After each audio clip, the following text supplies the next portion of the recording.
سورہ طلاق کی آیت نمبر 1 ہے۔ اللہ تعالیٰ فرماتے ہیں یا ایہا النبی، اے نبی صلی اللہ علیہ وآلہ وسلم۔ ہم دیکھتے ہیں کہ سورہ تحریم کا اور سورہ طلاق دونوں میں جو ہے وہ آغاز نبی صلی اللہ علیہ وآلہ وسلم کے نام کے ساتھ کیا گیا ہے، جبکہ 28ویں پارے میں اکثر صورتیں جو ہیں ان کو مسبحات کہا جاتا ہے۔ سبح للہ ما فی السماوات کے ساتھ جو ہے وہ صورت مبارکہ کا آغاز ہوتا ہے، لیکن یہ دونوں صورتیں ایسی ہیں جن کو مسبحات نہیں کہا جاتا، کیونکہ ان کے شروع میں تسبیح کا ذکر نہیں آ رہا، مگر آغاز نبی علیہ السلام کے ساتھ کیوں ہو رہا ہے؟ یہ بہت غور طلب بات ہے کہ نبی علیہ السلام نے تو اپنی زندگی میں اپنے کسی زوجہ کو طلاق نہیں دی ہے، مگر نبی علیہ السلام کو مخاطب کر کے بات کرنے کا جو نقطہ بیان کیا جاتا ہے وہ یہ کہ یہ معاملہ اتنا اہم ہے کہ اس کو مخاطب تو نبی علیہ السلام کو کیا گیا ہے، مگر اصل میں مخاطب جو ہے وہ امت ہے، اور امت کو اندازہ ہو جائے کہ یہ معاملہ کتنا اہم ہے کہ نبی علیہ السلام کو براہ راست مخاطب کر کے یہ بات کی گئی ہے۔ کیونکہ جب ہم آیت مبارکہ کو پڑھتے ہیں اذا طلقتم النساء، تو طلقتم کا صیغہ تو جمع کا آ رہا ہے، یعنی کہ جب تم سب طلاق دو، اور نساء کا لفظ بھی جو ہے وہ جمع کا صیغہ ہے کہ جب تم سب مرد جو ہے وہ عورتوں کو طلاق دینا چاہو، تو گویا کہ اس میں امت مخاطب ہے۔ اور اس کے بعد آنے والی آیت میں جو ہے وہ طلاق دینے کا طریقہ بتایا جاتا ہے، فَطَلِّقُوهُنَّ لِعِدَّتِهِنَّ، یہ جب تم ان کو طلاق دو تو پھر عدت کے مطابق طلاق دو، وَأَحْصُوا الْعِدَّةَ، اور پھر ان کی عدت کو شمار بھی رکھو۔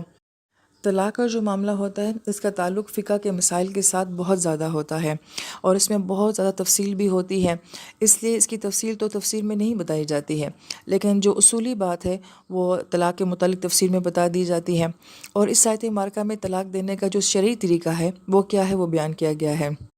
لہٰذا اگر کوئی مرد اپنی بیوی کو طلاق دینا چاہتا ہے تو وہ انتظار کرے گا کہ بیوی کو حیض آ جائے، پھر جب وہ حیض یعنی کہ پیریڈ سے پاک ہو جائے گی، اس کے بعد جو وقت آتا ہے اس کو طہر کا وقت کہا جاتا ہے،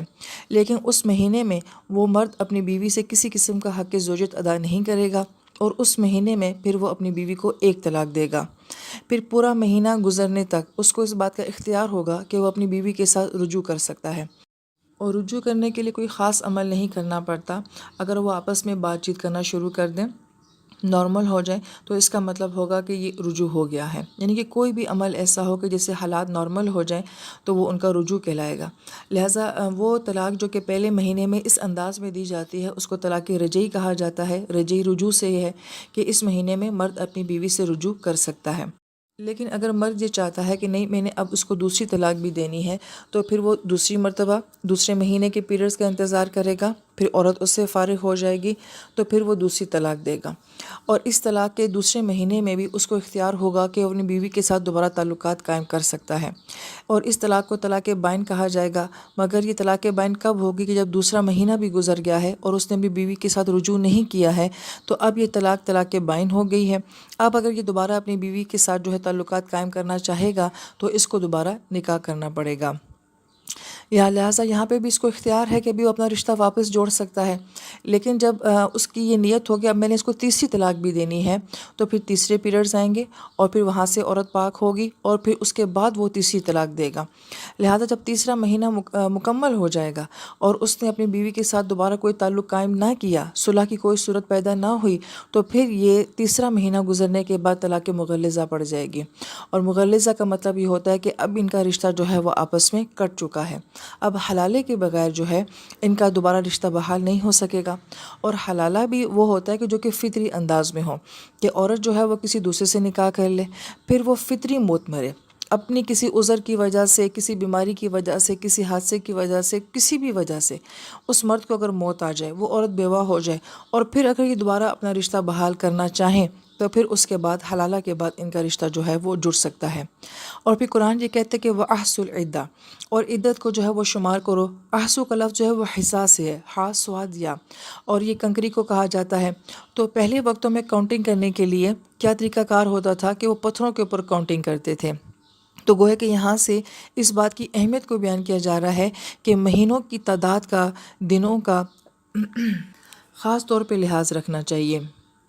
اور شریعت جو ہمیں طریقہ سکھا رہی ہے طلاق دینے کا، تو اس کے اندر عدت کو شمار کرنا بہت آسان ہو جاتا ہے۔ بالکل آسانی سے انسان یہ فیصلہ کر سکتا ہے کہ یہ مہینہ کیسے کمپلیٹ ہو رہا ہے، کس ڈیٹ کو دی تھی، اور کب جا کے جو ہے مہینہ مکمل ہو رہا ہے، دوسری کب ہوئی تھی، تو اس طریقے سے جو ہے وہ بہت آسانی کے ساتھ عدت کو جو ہے وہ شمار کیا جا سکتا ہے۔ اور عدت کے اوپر شریعت اتنا فوکس کیوں کرتی ہے؟ اس کا ایک جو کہیں کہ عقلی نقطہ کیا ہے وہ یہ ہے کہ نسل کی حفاظت کرنا، کہ اگر عورت کو طلاق دے دی جاتی اور وہ حمل والی ہوتی اور عدت نہ ہوتی، وہ کسی دوسرے سے نکاح کر لیتی اور اس کو حمل کا پتہ چلتا، تو پھر یہ فیصلہ کرنا مشکل ہو جاتا کہ اصل میں یہ اولاد کس مرد کی ہے۔ لہٰذا پہلی بات تو یہ کہ نسل کو پیور رکھنے کے لیے کہ کون کس کی اولاد ہے، یہ عدت کا نظام بنایا گیا ہے۔ اور اگر اخلاقی لحاظ سے دیکھا جائے تو بہت زیادہ اس کے خوبصورت نکات ہمارے سامنے آتے ہیں کہ ہو سکتا ہے کہ اس نے جذباتی انداز میں یہ فیصلہ کر لیا ہو تو عدت کے اندر اس کے پاس رجوع کرنے کا حق جو ہے وہ باقی رہتا ہے۔ اور اگر مرد کو یہ پتہ چل جائے کہ میری بیوی جو ہے وہ حاملہ ہے تو پھر ہو سکتا ہے کہ یہ اولاد کا آنا جو ہے وہ اس کی سوچ کو بدل دے، اس کی نفسیات کو بدل دے۔ تو گویا کہ اس عدت کے اندر اللہ تعالیٰ نے بے شمار حکمتیں رکھی ہیں جس کی وجہ سے اس فیصلے کے نقصان سے بچا جا سکتا ہو۔ پھر آیت مبارکہ میں آتا ہے وَاتَّقُوا اللَّهَ رَبَّكُمْ، اور اس معاملے میں ڈرو اپنے رب سے۔ اب یہاں پر وَاتَّقُوا اللَّهَ کا بڑا وسیع مفہوم نکلتا ہے کہ ایک مرد اپنی بیوی کو طلاق کیوں دیتا ہے، کس وجہ سے دے رہا ہے، اس کی کس نوعیت کی غلطی ہے، کیا اتنی بڑی غلطی اس نے کی ہے کہ اس کو طلاق دی جائے، اور طلاق دیتے وقت آپ کا اس کے ساتھ کیا رویہ ہے۔ لوگ اس طرح سے بھی کرتے ہیں کہ طلاق دیتے ہیں پھر واپس رجوع کر لیتے ہیں، نہ ان کو اچھی طریقے سے رکھتے ہیں نہ ان کو اچھی طریقے سے چھوڑتے ہیں۔ تو ہوگا کہ یہ سارے معاملات کس کے اوپر بیس کرتے ہیں، تقویٰ کے معاملے کے اوپر بیس کرتے ہیں۔ لہٰذا عدت کے معاملے میں بھی یہ جو تاریخوں کا ہیر پھیر کیا جاتا ہے، دنوں کا ہیر پھیر کیا جاتا ہے، اور اس سے مقصد صرف عورت کی ذات کو جو ہے وہ تنگ کرنا ہوتا ہے، تو واتقوا اللہ۔ بہت سارے معاملات طلاق دینے میں ایسے ہوتے ہیں جس میں خوف خدا کا ہونا بہت ضروری ہے۔ اور بعض مفسرین کرام نے فرماتے ہیں کہ واتقوا اللہ کے اندر جو طلاق کا نظام ہے، جو کہ ایک اہم ایشو ہے ہمارے معاشرے کا، کہ جب کوئی مرد کسی بیوی کو 3 طلاقیں ایک وقت میں دیتا ہے تو کیا وہ ایک ہی طلاق شمار کی جاتی ہے یا وہ 3 طلاقیں شمار کی جاتی ہیں۔ لہذا یہ بھی فقہ کا مسئلہ ہے، لیکن ٹو دی پوائنٹ بات یہ ہے کہ نبی علیہ السلام کے وقت میں تو ایسا ہی ہوتا تھا کہ 3 طلاقیں جب ایک وقت میں دے دی جاتی تھیں تو نبی علیہ السلام پوچھتے تھے طلاق دینے والے سے کہ تم نے یہ طلاق کس نیت سے دی ہے، کیا یہ 3 کی نیت سے دی ہے یا ایک کی نیت سے دی ہے؟ تو اگر کہنے والا کہتا کہ میں نے ایک ہی نیت سے دی ہے تو نبی علیہ السلام ان 3 طلاقوں کو ایک ہی شمار کیا کرتے تھے۔ لیکن نبی علیہ السلام کے وصال مبارک کے بعد ایسا ہوا کہ لوگوں نے اس بات کے اندر جو ہے وہ غداری کرنا شروع کر دی کہ وہ 3 طلاقیں 3 کی نیت سے ہی دیتے تھے، مگر قاضی کو یہ کہتے تھے کہ ہم نے تو ایک ہی نیت سے دی ہے۔ حضرت عمر رضی اللہ عنہ جب اس نازک معاملے کو دیکھتے ہیں کہ طلاق تو اس طرح سے ایک مذاق اور تماشا بن جائے گی، لہٰذا اس کے بعد آپ یہ فیصلہ کرتے ہیں کہ 3 طلاقیں اب جو ہیں وہ ایک ہی شمار کی جائیں گی۔ اب اس میں بہت زیادہ فقہی نکات آتے ہیں کہ کیا یہ فیصلہ حضرت عمر رضی اللہ عنہ نے کیا تھا؟ تو یہ ممکن ہی نہیں ہے کہ جو فیصلہ نبی علیہ السلام نے نہ کیا ہو اور حضرت عمر رضی اللہ عنہ خود اپنی جانب سے کر لیں۔ ایکچولی 3 دفعہ کہنے سے طلاقیں 3 دفعہ ہو جاتی تھیں، تبھی تو نبی علیہ السلام پوچھتے تھے کہ تم نے کس نیت سے دی ہے، ایک کی نیت سے دی ہے یا 3 کی نیت سے دی ہے۔ لہٰذا وہ وحی کا دور تھا، کوئی جھوٹ بولتا بھی تھا تو نبی علیہ السلام کو وحی کے ذریعے پتہ چل جایا کرتا تھا۔ تو اس زمانے میں نبی علیہ السلام نے جو ہے وہ آسانی رکھی ہے۔ اور بڑی اہم بات یہ ہے کہ قرآن نازل ہو رہا تھا، احکام نازل ہو رہے تھے، اور احکام کے معاملے میں اللہ تعالیٰ کا معاملہ بڑی نرمی والا معاملہ تھا، اور یہ معاملہ بھی گھریلو لحاظ سے بہت نازک معاملہ تھا، طلاق کا معاملہ۔ تو جب اللہ تعالیٰ شراب کے معاملے میں، سود کے معاملے میں بندوں کو اتنی آسانیاں دے رہے تھے اس وقت میں، تو یہ معاملہ بھی ایسا ہی تھا کہ 3 طلاقوں کے معاملے میں جو ہے پوچھا جاتا تھا اور پھر اس کے بعد فیصلہ کیا جاتا تھا۔ لہٰذا بعد میں یہ نظام نہیں چل سکتا تھا، تو ایک حکم ایسا تھا جو کہ نبی علیہ السلام کے دور میں موجود تھا، لیکن نبی علیہ السلام نے جو ہے ان لوگوں کے لیے آسانی کی ہوئی تھی، لہٰذا بعد میں یہ آسانی ختم کر دی گئی، کیونکہ ہم نبی علیہ السلام جو نہیں رہے اور وہ اعتبار اور وہ معیار نہیں رہا، تو حضرت عمر نے فرمایا کہ نہیں، اب وہی حکم ہوگا جو کہ اصل حکم تھا کہ 3 طلاقیں جو ہیں وہ 3 ہی شمار کی جائیں گی۔ اور اس بات کے اوپر ہمارے چاروں ائمہ جو ہیں وہ متفق ہیں کہ 3 طلاقیں 3 ہی شمار کی جاتی ہیں۔ صرف ابن تیمیہ رحمہ اللہ تعالیٰ، ان کا بھی بہت بڑا علمی مقام ہے اور ہم سب ان کا بہت احترام کرتے ہیں، صرف ان کی واحد رائے ایسی ہے کہ جو 3 طلاقوں کو 3 شمار نہیں کرتے۔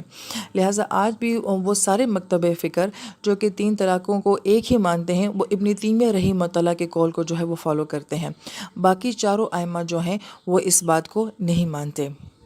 لہٰذا میری تفسیر میں کوشش ہوتی ہے کہ اختلافی بات کو نہ بیان کیا جائے، جو انسان جس بات کو ایکسیپٹ کرنا چاہتا ہے وہ اس بات کو ایکسیپٹ کر لے، لیکن اصولی بات جو ہے وہ یہاں پہ بیان کر دی گئی ہے۔ پھر ایک اور بہت ہی اہم بات کہ آیت مبارکہ یہ کہتی ہے اذا طلقتم النساء،